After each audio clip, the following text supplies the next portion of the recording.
Damos a todos una muy cordial bienvenida al nuevo curso de escuela dominical titulado Visión General del Nuevo Testamento.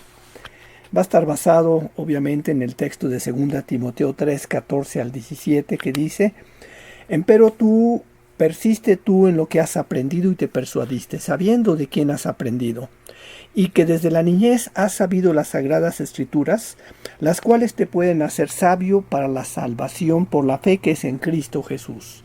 Toda escritura es inspirada divinamente, útil para enseñar, para redarguir, para corregir, para instruir en justicia, para que el hombre de Dios sea perfecto, enteramente preparado para toda buena obra. Miren ustedes, el título de la materia es Visión General del Nuevo Testamento. Su horario va a ser de los domingos de las 10:30 a las 11:30.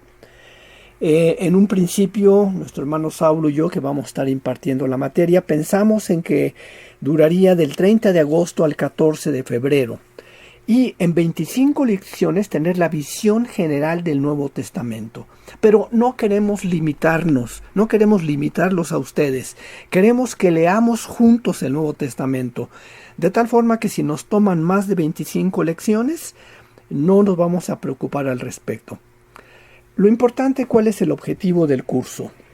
Ayudar a los estudiantes a tener un conocimiento general de todo el Nuevo Testamento mediante la lectura de cada alumno de todos los libros del Nuevo Testamento, desde Mateo hasta Apocalipsis, complementando esta lectura con la enseñanza en clase.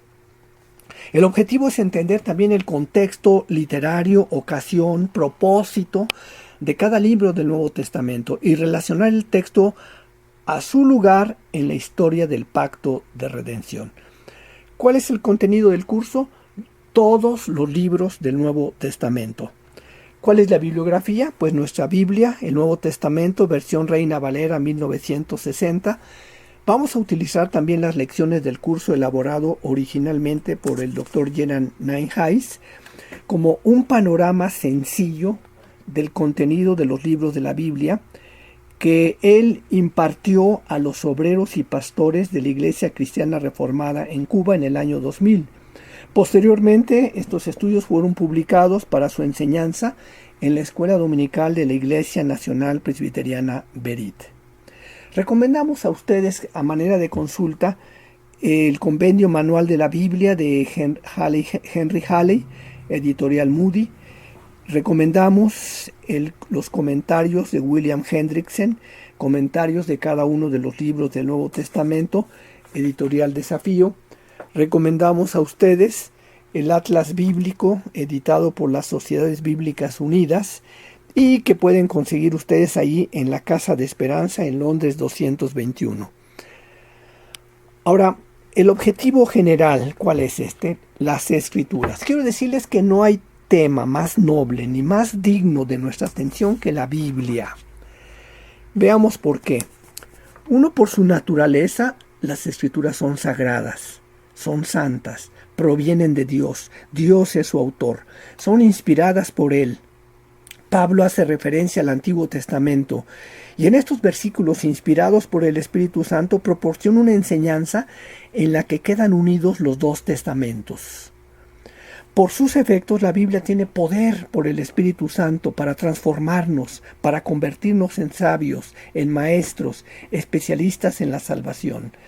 Así podemos comprender y vivir nuestra salvación plena, salvación de la muerte para la vida. También seremos aptos para guiar a otros a la salvación. Ahora, ¿qué otros objetivos específicos queremos para este curso? Número 1, ya lo dije, leer juntos el Nuevo Testamento en los próximos 6 meses. Que toda esta clase leamos el Nuevo Testamento. 2, que cada alumno cuente con una descripción de los rasgos distintivos de cada libro del Nuevo Testamento. 3, vamos a esforzarnos los dos maestros en ubicar histórica, geográficamente el desarrollo de los relatos bíblicos. 4, que en cada lección el alumno reciba la enseñanza principal que encontró en la lectura de la Biblia asignada. Miren ustedes, la salvación es el tema que unifica todos los libros de la Biblia. Se recibe por la fe que Dios nos da al oír su palabra. Por la Biblia nosotros somos relacionados con Cristo Jesús. Dejamos de ser una mota de polvo sin significado en el inmenso universo y somos hechos pámpanos de la vid, que es Cristo Jesús.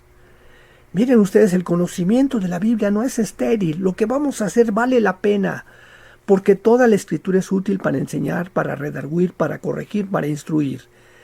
Entonces, es indispensable en nuestra vida familiar, en nuestra vida congregacional, en nuestra vida de relaciones con el mundo y con la iglesia. ¿Saben para qué? Para vivir conforme a la voluntad de Dios. El propósito de Dios para el cristiano es que sus hijos seamos perfectos, enteramente preparados para toda buena obra. Al salvarnos, Dios ha suprimido de nosotros la incapacidad aplastante de amarlo y servirlo, porque el pecado imponía esta carga sobre nosotros. Usando su palabra poderosa, Dios nos perfecciona, nos hace aptos para cumplir sus deseos. Yo les pregunto, ¿estamos llenos de ilusiones de servir a Dios, de trabajar en la iglesia, de ser mensajeros de salvación, de rectificar nuestras vidas, de hacer toda clase de bien a nuestra familia y prójimos? ¿Tenemos esta ilusión? ¿Saben qué, hermanos? Entonces, entremos en la Biblia. Exploremos sus amplios valles, sus rincones, sus picos, sus profundidades, porque allí está todo lo que necesitamos saber para ser útiles al Señor. Entonces, sin más preámbulo, iniciemos la lección de esta mañana. Entremos de lleno a la lección. La lección 1 se titula Mateo, Jesucristo el Mesías. Miren, al iniciar nuestro estudio del Nuevo Testamento, debemos fijar la atención en la idea de testamento. Estamos muy acostumbrados a referirnos a las dos secciones de la Biblia como los testamentos, pero por útil que nos sea esta práctica, conviene hacer notar que esta es una costumbre humana, ya que la Biblia misma no emplea el vocablo testamento para distinguir sus divisiones. De hecho, la Biblia no llama atención alguna sobre estas divisiones. Menos aún debemos pensar que los dos testamentos correspondan a las referencias que hay en la Biblia al Antiguo y al Nuevo Pacto, porque cuando se empleaba este lenguaje, el Nuevo Testamento no existía todavía como un libro. La palabra testamento viene del latín, es una palabra que se emplean para traducir los términos sunteque y diateque del griego, y la palabra berit del hebreo. Las palabras que se usan en español son pacto, alianza, convenio, liga. Una palabra moderna sería contrato. El concepto básico en todos estos vocablos es la idea de un compromiso por palabra. Es por eso que en la Biblia, especialmente en el Antiguo Testamento, pero sin dejar de hacerlo en el Nuevo Testamento, se relaciona tanto la idea de pacto con la de promesa. El pacto, es decir, el compromiso de Dios por su palabra, es uno y único. Es inconcebible suponer en términos bíblicos que Dios niegue su palabra o la nulifique para dar otra. Su revelación es progresiva. Todas las partes concuerdan sin que una parte contradiga a la otra. La revelación es creciente. Cada parte se añade a la anterior, pero nunca va para atrás. Los dos testamentos no enseñan en lo absoluto dos pactos. Podemos pensar en los dos testamentos como dos entregas en serie de un mismo pacto.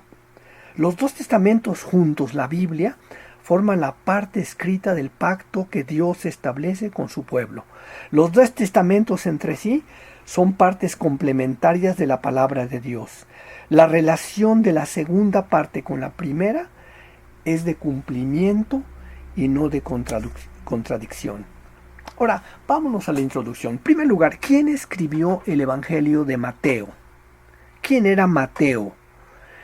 Mateo era un judío hebreo con todos los prejuicios, características de su raza. Su evangelio muestra un buen conocimiento de las escrituras hebreas.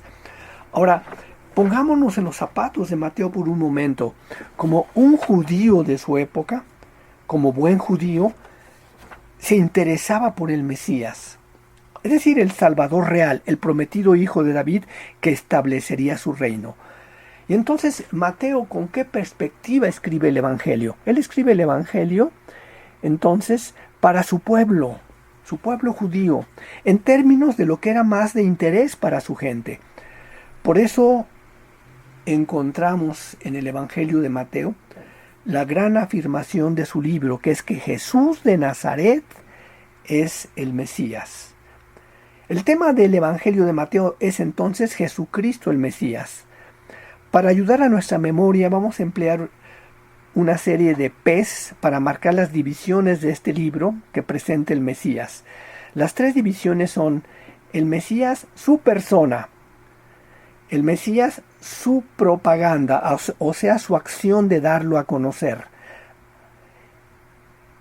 Y la tercera división trata de la pasión del Mesías.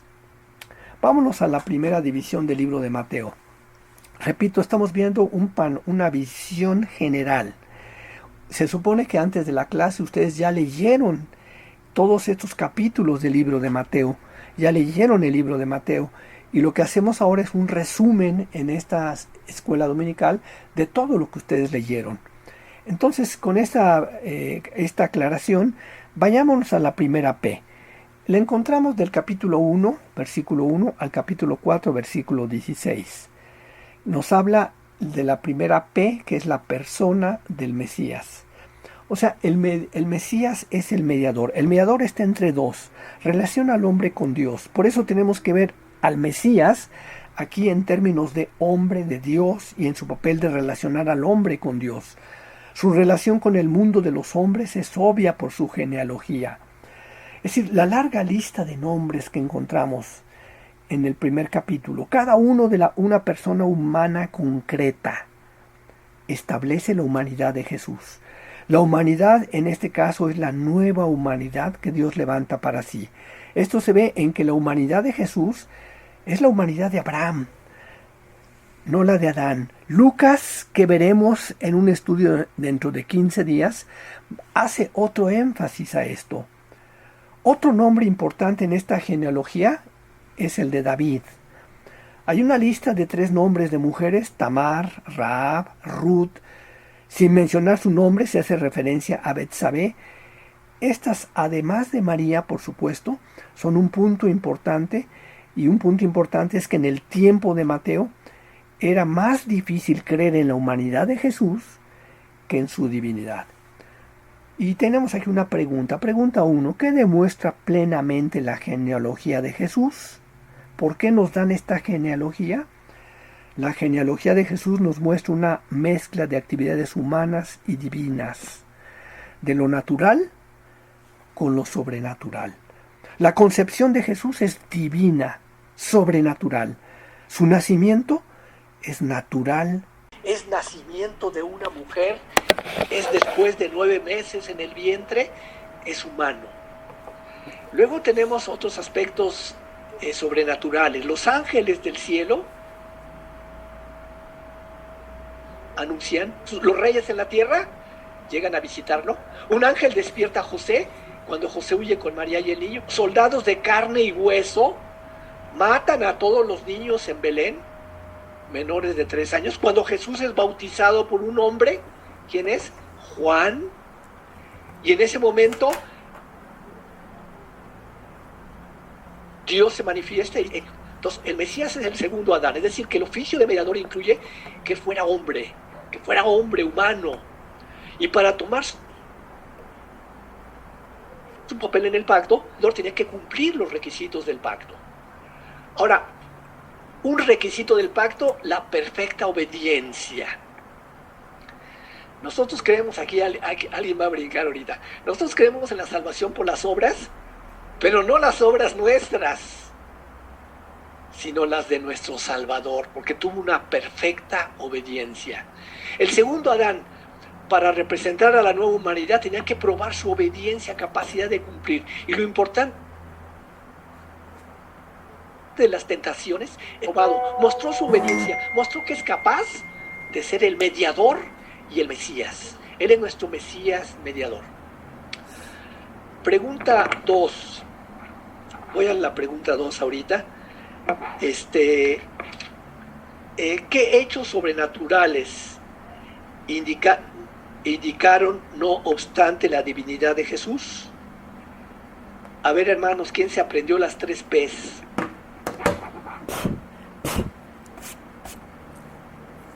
Persona, propaganda y pasión.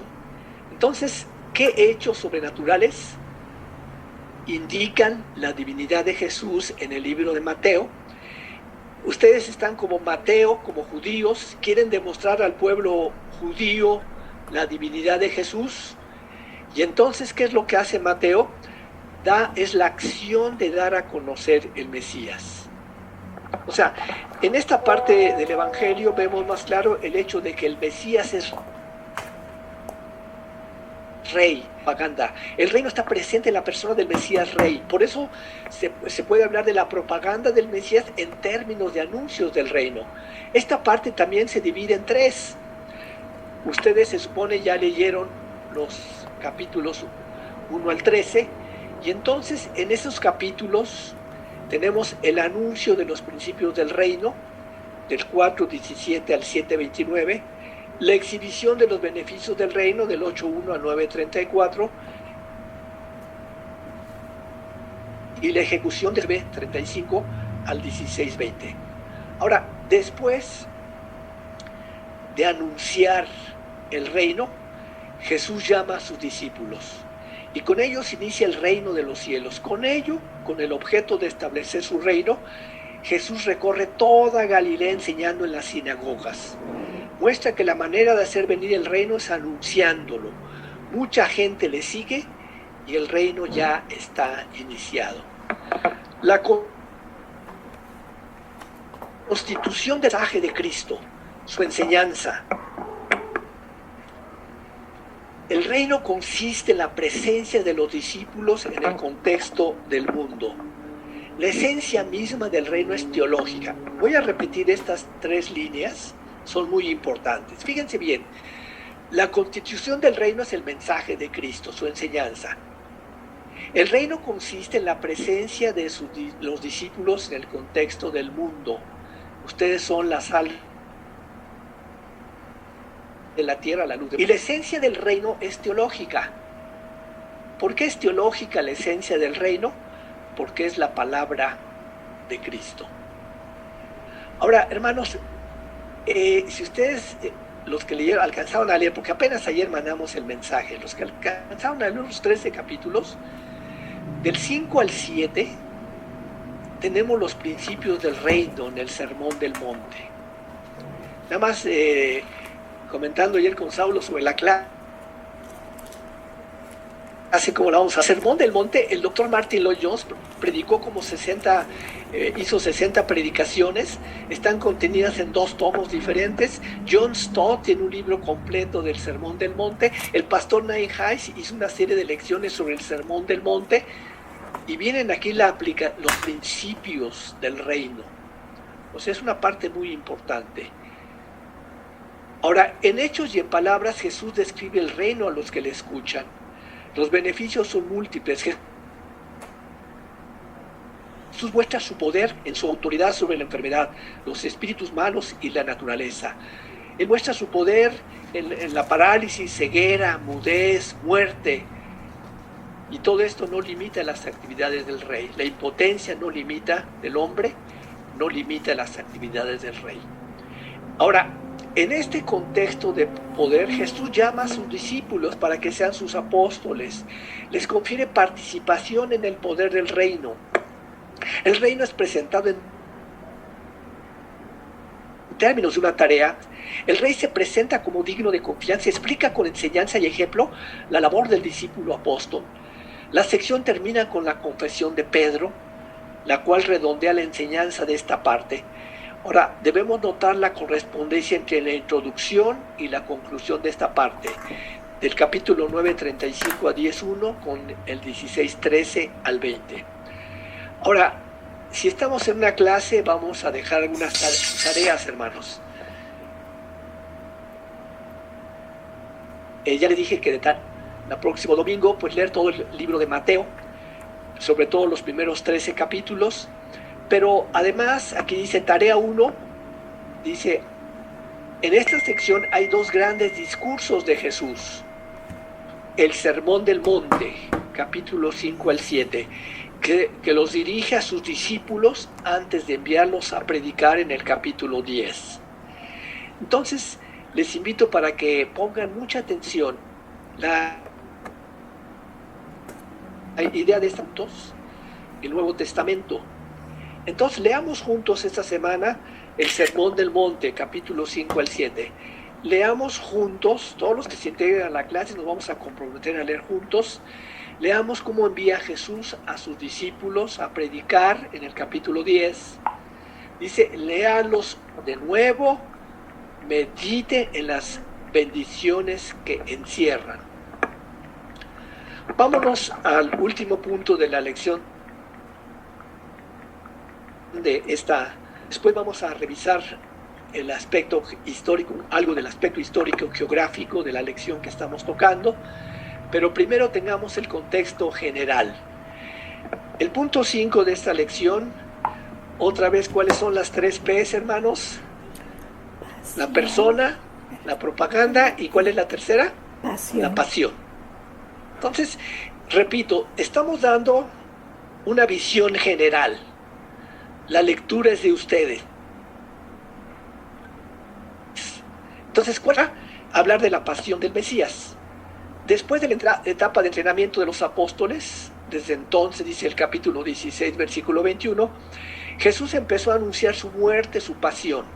Entonces, este es el tercer punto del libro de Mateo, su muerte, su pasión. Las enseñanzas son semejantes a las de antes, pero ahora son vistas en relación con la cruz y a la luz de la resurrección. Tiene que ver con entender correctamente el ministerio del Mesías Rey. El enfoque es hacia Jerusalén, templo del sacrificio, su entrada en Jerusalén, un anuncio del reino y parte de sus sufrimientos, despreciado, desechado entre los hombres. Ahora, fíjense bien que este es el switch con el que Jesús inicia el proceso del sacrificio vicario, que es esencial para la realización del reino. El reino es esclarecido todavía más durante los días entre el Domingo de Ramos y el de Crucifixión, por las enseñanzas y las controversias que tuvo que sostener. Ahora, en todo esto da las pautas para la correcta interpretación de sus actos, sobre todo en el contexto escatológico. Ahora, tarea otra vez para esta semana, hermanos. Estamos dejando varias tareas. Van a decir, ay, esta materia nos dejan tareas, pero leamos la palabra, saquemos jugo a la palabra. Tarea 2, lean juntos detenidamente los capítulos 24 y 25 de Mateo. ¿Qué encontramos aquí, hermanos? Encontramos la institución de la Santa Cena, la interpretación teológica de la Pascua y de la cruz, como un eslabón inquebrantable entre los dos testamentos. Luego encontramos la historia del enjuiciamiento, de la crucifixión del Mesías, que culmina en la resurrección, la indudable seguridad de la realidad del reino. Y el último párrafo del libro a uno de los temas más importantes de este evangelio, el rey y su reino, porque Jesús dice, toda potestad me es dada. Una clara afirmación de que es el rey eterno. Y luego nos dice, por tanto, id y predicad el evangelio a toda criatura.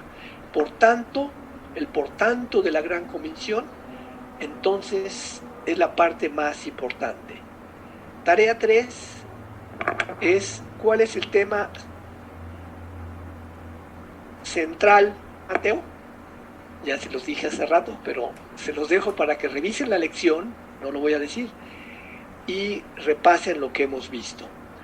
Ahora, vámonos, hermanos, si nos da tiempo, quizá me fui muy rápido, pero quería que viéramos también el contexto geográfico. Voy a pedirles, por favor, ahora sí voy a pedir la ayuda de ustedes para leer varios pasajes bíblicos. Por favor, alguien que me ayude a leer 4. Nuestro hermano Guadalupe lo tengo aquí ahorita en la lista de mis de las fotos que los están ingresando. ¿Lucas qué, perdón? Lucas 2.4. Noemí, por favor, ayúdanos a leer Mateo 2, perdón, sí, Lucas 2.4. Mateo 2.4, perdón. Sí. No, sí lee Lucas 2.4 porque es donde habla que salió de Galilea. Luego, Noemí, Mateo 2.1, por favor. Elías, Mateo 2.4. Oscar, hermano Oscar, ayúdanos a leer Mateo 2, 19 al versículo 23. Luego, por favor, Eugenia, ayúdanos a leer Mateo 3:13.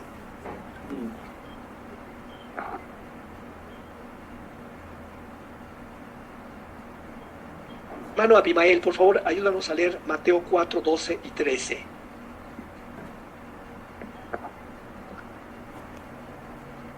¿Cuál es la idea de estos mapas, hermanos? No es geografía, es ubicarnos en el contexto geográfico.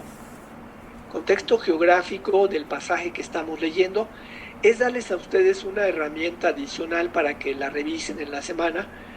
Nos ubiquemos en donde eventos que estamos leyendo en el libro de Mateo. Por ejemplo, el primer pasaje, Lucas 2.4, ¿qué dice? Ok, dice, y José subió de Galilea, de la ciudad de Nazaret a Judea, y a la ciudad de David, que se llama Belén, por cuanto era de la casa y familia de David. ¿De qué estamos hablando, hermanos? Galilea. ¿Dónde está Galilea? Al norte de Israel. Aquí tenemos Galilea. ¿Dónde está Nazaret? Es donde vivían los padres José y María, vivían en Nazaret de Galilea y viajaron hasta Belén. Esta es la región de Judea. Ustedes ven aquí que dice Judea. Llegaron a Belén de Judea, tomando en cuenta esta escala métrica que dice 60 kilómetros. Simplemente medí en línea recta la distancia, hice una comparación. Estamos hablando de 115 kilómetros en línea recta. Obviamente que no iban a ir en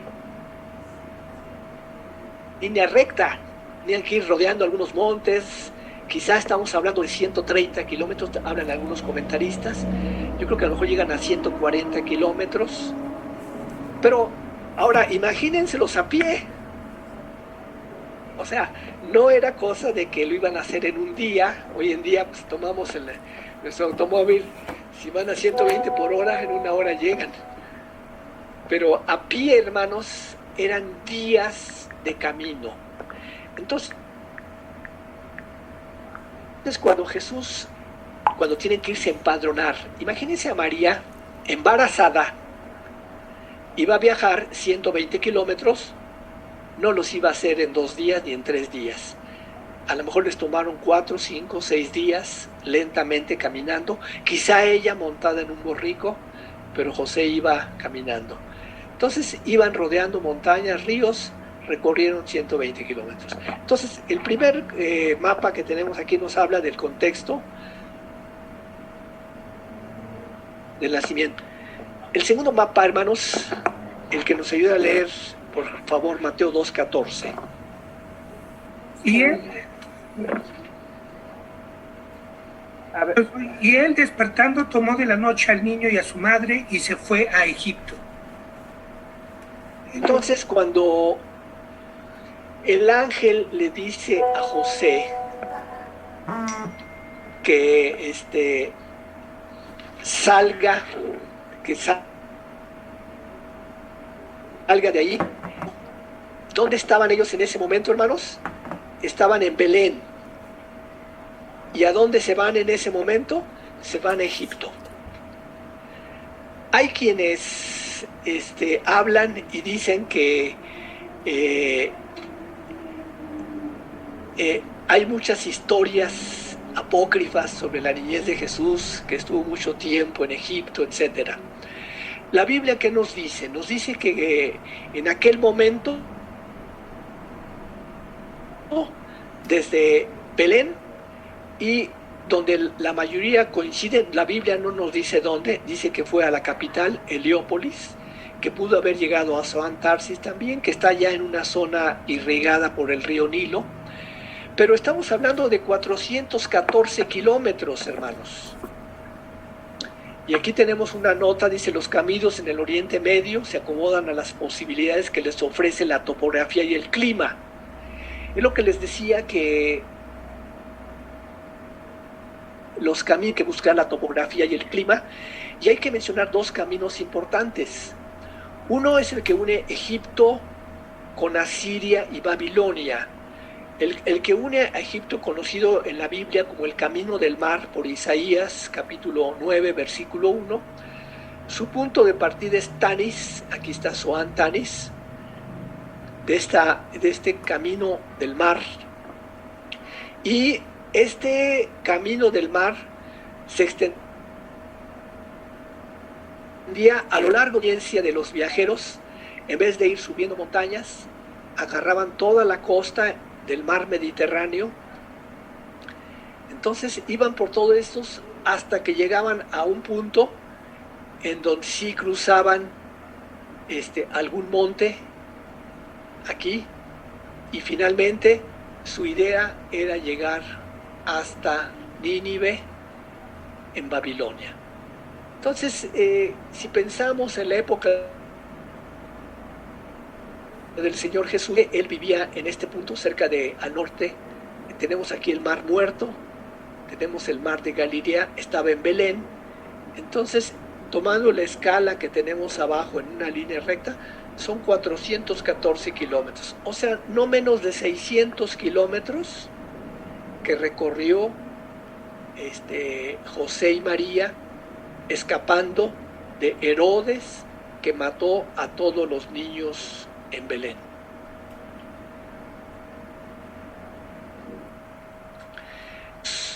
En una clase de escuela dominical, pues nos da oportunidad de hacer algunos comentarios también históricos o geográficos, ¿no? Tenemos dos datos aquí, miren, hermanos. Herodes, algunos preguntan, bueno, ¿y Herodes qué? Porque yo he leído varios Herodes en el Nuevo Testamento. Si ustedes leen Herodes, Jesús estuvo ante Herodes. Ustedes oyen de Herodes, que mandó matar a los niños. Los Herodes, aquí lo tenemos, fue una vea de reyes que bajo el gobierno romano lograron el dominio de Palestina poco antes de la venida de Cristo. Herodes el Grande, del año 37 al 3 antes de Cristo, obtuvo y retuvo el trono mediante crímenes de brutalidad indecible, dando muerte aún a su esposa y 2 hijos. Este Herodes era cruel, astuto, despiadado. Fue el que mató a los niños de Belén en un intento de matar. Herodes el Grande, su hijo, Herodes Antipas, dio muerte unos 33 años después a Juan el Bautista. Se burló de Cristo. Este es el que se burló de Cristo. Su nieto, o sea, esta dinastía está marcada, Herodes Agripa, 14 años más tarde mató a Santiago el apóstol. Y su bisnieto, todavía, Herodes Agripa II, 16 años después fue el rasgado Pablo. Ahora, hay quienes dicen, a ver, hermanos, ¿cuánto tiempo estuvo Jesús en Egipto? La Biblia no lo dice. Pero la Biblia nos dice que cuando murió Herodes el Grande, o sea, en el 3 antes de Cristo, entonces José regresó ya de Egipto y se ubicó ya no en Belén, aquí abajo, sino se fue hasta Nazaret. Entonces, ¿cuál es la cronología del nacimiento? La manual de Halley lo dice, Marcos y Juana las dicen del nacimiento, la niñez de Jesús. Mateo y Lucas cuentan diferentes incidentes. Armonizar estos en orden cronológico exacto no es fácil, quiero decirlo, no lo tomen esto a pie juntillas, esto no fue fácil. Las siguientes fechas son fechas probables, aproximadas. En el 5 antes de Cristo tenemos la anunciación a Zacarías. 6 meses después, la visita de María Elizabeth. 3 meses después, María vuelve a Nazaret. Tenemos la anunciación a José. Tenemos el nacimiento de Juan el Bautista. En el 4 antes de Cristo, el nacimiento de Jesús. Ahorita vamos a ver por qué esto del 4 antes de Cristo. Viene la anunciación a los pastores. 8 días después, la circuncisión de Jesús. 32 días después, la presentación de Jesús. Ahora, en el 3, ya tenía 1 año el niño, la visita de los sabios, la huida a Egipto, la matanza de los niños. Entonces, son fechas probables, pero lo dicen algunas personas que han estudiado esto de una manera seria, ¿no? Pero tampoco ellos tienen la seguridad total. ¿Cuándo regresaron entonces de Egipto a Nazaret? En el 2 antes de Cristo. Ahora, en este momento todos preguntarían, ¿cómo que Cristo nació antes? Miren, cuando Cristo nació en el Imperio Romano se contaba el tiempo a partir de la fundación de la ciudad de Roma. Cuando el cristianismo se hizo religión universal de lo que había sido el Imperio Romano, el monje romano Dionisio Exiguo hizo en el 526 a petición del emperador Justiniano un calendario fechado desde el nacimiento de Cristo para reponer el calendario romano. Mucho después de que el calzado al romano, se vio que Dionisio, o sea, este fue el que se equivocó al colocar el nacimiento de Cristo en el año 753 desde la fundación de Roma. Debía haberlo colocado en el año 749 o 1 o 2 años antes. La razón, pues, porque decimos que Cristo nació en el año 4 antes de Cristo es meramente porque el formulador del calendario cristiano, al coordinarlo con el romano que reemplazaba. Pero, hermanos, para nosotros son 2020 años después de Cristo, ya. Si no vamos a discutir por 4 años, lo importante es que Cristo dividió la historia en 2, antes y después de Cristo, y estamos en el año 2020 después de Cristo. Alguien que nos lea Mateo 4:1, ¿quién lo tenía? Entonces Jesús fue llevado por el Espíritu al desierto para ser tentado por el diablo. Muy bien. ¿Dónde estaba Jesús, dijimos? Él vivía en primer lugar y otra vez, en este caso, la Biblia nos dice que él fue llevado para ser bautizado por Juan, y el sitio del bautismo, Betábara. Si ustedes leen en la Biblia, dice Betábara, y luego dice al otro lado del Jordán. ¿Por qué dice al otro lado del Jordán? Porque casi todos los judíos habitaban de este lado del Jordán, y el río Jordán, el lugar donde Jesús fue bautizado, está del otro lado del Jordán, o sea, en esta zona cerca del monte Nebo. ¿Se dan cuenta ustedes? Entonces Jesús fue bautizado en el río Jordán y después tuvo la tentación en el desierto. Los católicos en Tierra Santa, en casi todos los lugares, han puesto un monasterio, una capilla, y ahí no faltaba un monasterio, en lo que se supone que fue el monte,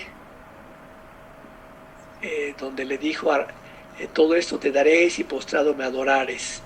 Y estas son fotografías que nos habla de este lugar desértico, donde un ministerio estuvo orando, y donde el diablo se le presenta y le dice, si eres Dios, haz que esta piedra se convierta en pan, si eres el Hijo de Dios. Entonces, es el lugar donde fue Jesús tentado. Después voy a pedirles, esto no se lo di a nadie, una persona que lea Mateo 4:12, ya lo leímos, Mateo 4:13. Y dejando Nazaret, vino y habitó en Capernaum, ciudad marítima en la región de Zabulón y de Neftalí. Entonces, después de ser bautizado, dijimos, en esta parte del río Jordán, otra vez recorre otros 115 kilómetros, más de 115, regresa a Nazaret, y entonces Jesús se fue a vivir ¿a dónde, hermanos? Se fue a vivir a Capernaum. Capernaum está en Galilea también,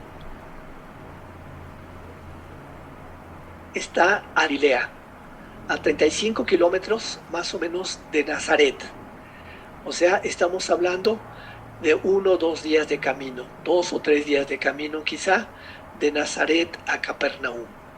Entonces es donde Jesús estuvo habitando. Entonces cuando ustedes estén leyendo en esta semana, pues bajen los mapas del sitio de Merit y pueden ustedes consultar la geografía y ubicarse en los eventos que vamos a estar estudiando. Cuando regresa a Galilea, el mar de Galilea es una parte muy importante en todo el ministerio de Jesús. Alrededor del mar de Galilea hubo varios eventos, aunque él habitó en Capernaum. Capernaum aquí está al norte del mar de Galilea. Si vemos la fotografía satélite, todavía en esta foto de satélite aquí, en esta zona hay una ciudad hoy en día. En la próxima clase quizá veamos en Capernaum, todavía están las ruinas de la sinagoga donde Jesús enseñó. Aquí en Capernaum hay ruinas que han conservado hasta hoy en día de cómo eran las casas en los tiempos de Jesús. Y aquí en Capernaum, mi esposa y yo, Dios nos dio la bendición de visitar Tierra Santa. Visitamos lo que fue la casa de Pedro. Y hay fotografías de cómo era la casa de Pedro en Capernaum. Entonces Capernaum, que es donde Jesús habitó, está aquí al norte del mar de Galilea. Quizá una cosa importante del mar de Galilea, hermanos, quiero también comentárselas. El mar de Galilea tiene 21 kilómetros de largo, o sea, no es cualquier mar. Tiene 11 kilómetros de ancho, pero algo más importante, 208 metros debajo de... Entonces, la ribera promedia cerca de 1 kilómetro de ancho, salvo al noreste, en donde la llanura de Genesaret tiene unos 6 kilómetros de ancho, y al norte donde se emboca el Jordán, y al sur sale el río Jordán. Viene el río Jordán de aquí, llega al mar de Galilea, sale el río Jordán y va a dar al mar Muerto. Las colinas ahora están desnudas, pero según Josefo en los días de Jesús, las cubrían espesos bosques. Sus orillas estaban densamente pobladas con menos de 15,000 habitantes cada una. Quiero compartirles una experiencia personal. Mi esposo y yo, cuando visitamos Israel, el autobús nos llevó a Tiberias, que está aquí en la zona oriente del mar de Galilea, y cuando llegamos había un viento fuertísimo, casi nos agarrábamos del autobús para entrar al hotel, y había un viento fuertísimo. Nos explicaron que las montañas en el lado oriental, aquí se ven en la foto del barco las montañas del Golán, estando este lago 208 metros abajo del nivel del mar, de repente el mar está tranquilo, y de repente cuando hay cambios bruscos en las condiciones atmosféricas, se pueden provocar tormentas importantes en este mar de Galilea de un momento a otro. O sea, en el momento menos esperado, esos vientos tan tormentas importantes en el mar de Galilea. Aquí ven ustedes en esta foto Capernaum, lo que les estaba diciendo, que podemos todavía visitarla hoy en día.